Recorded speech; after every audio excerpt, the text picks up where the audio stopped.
Hey guys and gals of YouTube, how y'all doing? Dave Wood coming to you on the David-Laurie-Life channel.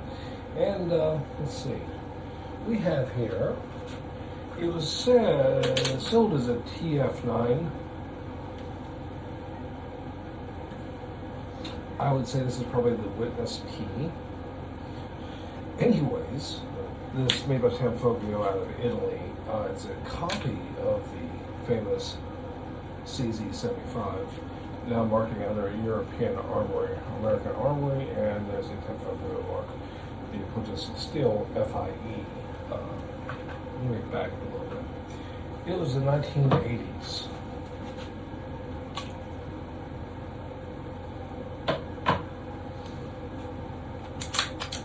And there was a gun called, or a magazine called Handgun Quarterly. This would be like 1986.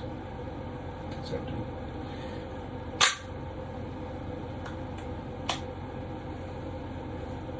There was also a Soapstone magazine called Shooting Times, and there was a writer, maybe an editor named Dick Metcalf.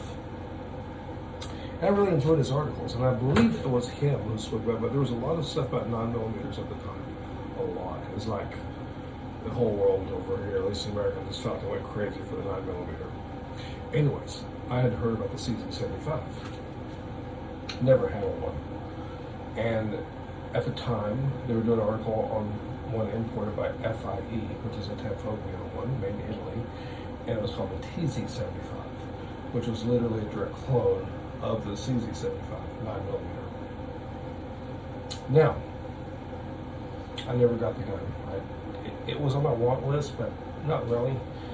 But, you know, I followed it, and then when the European Armory with the Witness pistols came out, I was still watching. I know some of them had double action or hammer drop safety. Some were in 10mm now. And then local gun shops offered a trade for this polyframe one.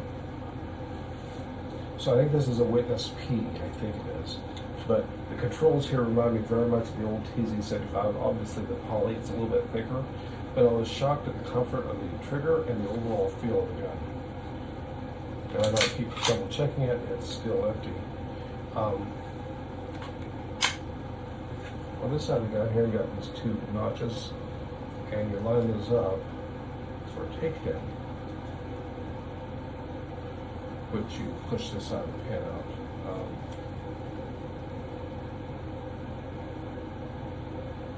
We'll use the base of the magazine, and then from this side,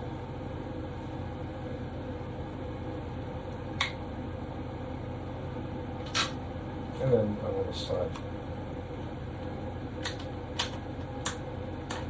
There it goes. Slide it off. Now this is a full poly frame, so these rails are contacting into the poly. And I'm not sure how that's going to look for long term. I have no idea. These rests here are metal. Okay, maybe that part then, maybe that makes a contact with this metal in our hair. Appears to be. That's good.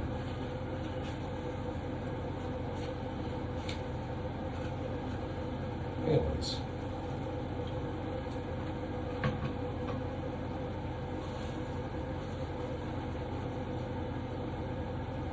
It says 9mm. The number of rounds does not appear to be marked on the mag. It is a 15 rounder, but does have a bright orange color, or reddish orange, I suppose. This is very reminiscent of this part of my old Beretta.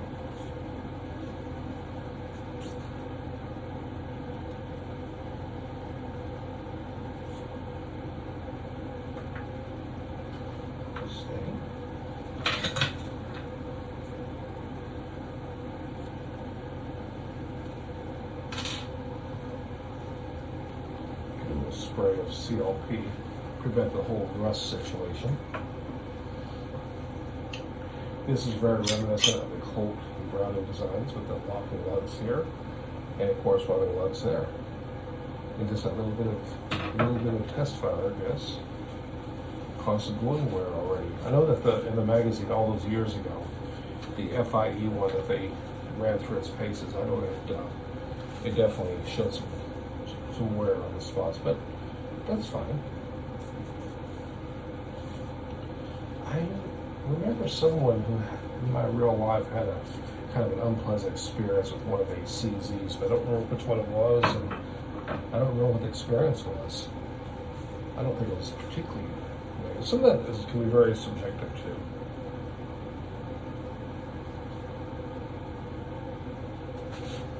At least, in my opinion.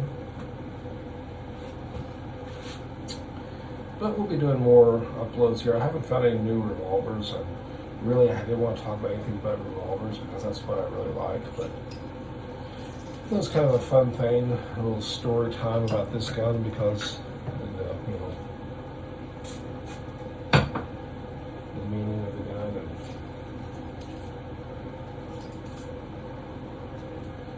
history to me.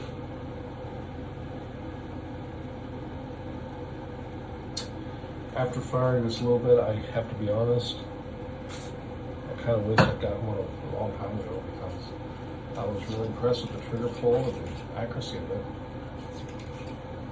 And that is why part of the reason why I was okay getting it cheapest from is I didn't, figure this way I wouldn't have so much into it if it turns out to be something I don't really want. Did not have any feeding problems or anything with it. We'll do more long-term stuff and see how that goes.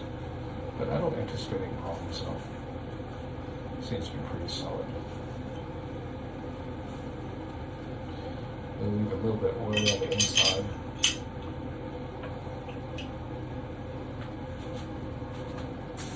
Oops, a little bit oilier than I want it to be.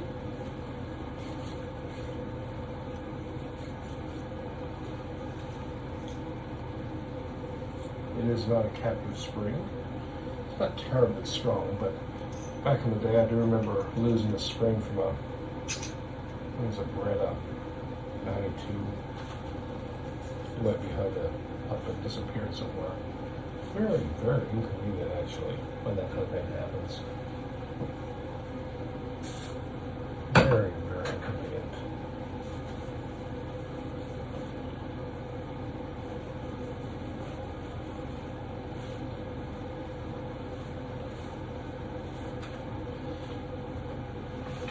And just reverse the process. There's the frame. Line these screws with here. Just drop it in.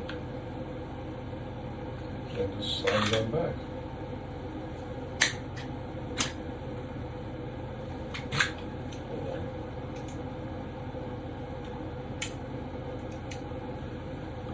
Okay. There it is. And just line these little points up right here.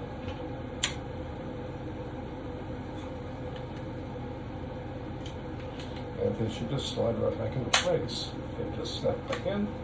Snaps through this side here. Do a function test, make sure it's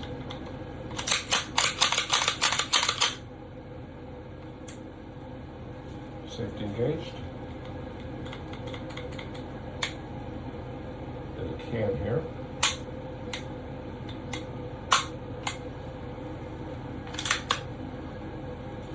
That still engages. Goes back to battery. Safety still engages. Yep. Seems to be working just fine.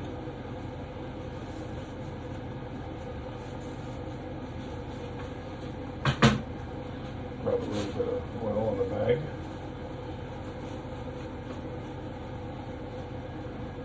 Comes with the basic instructions, as one might expect.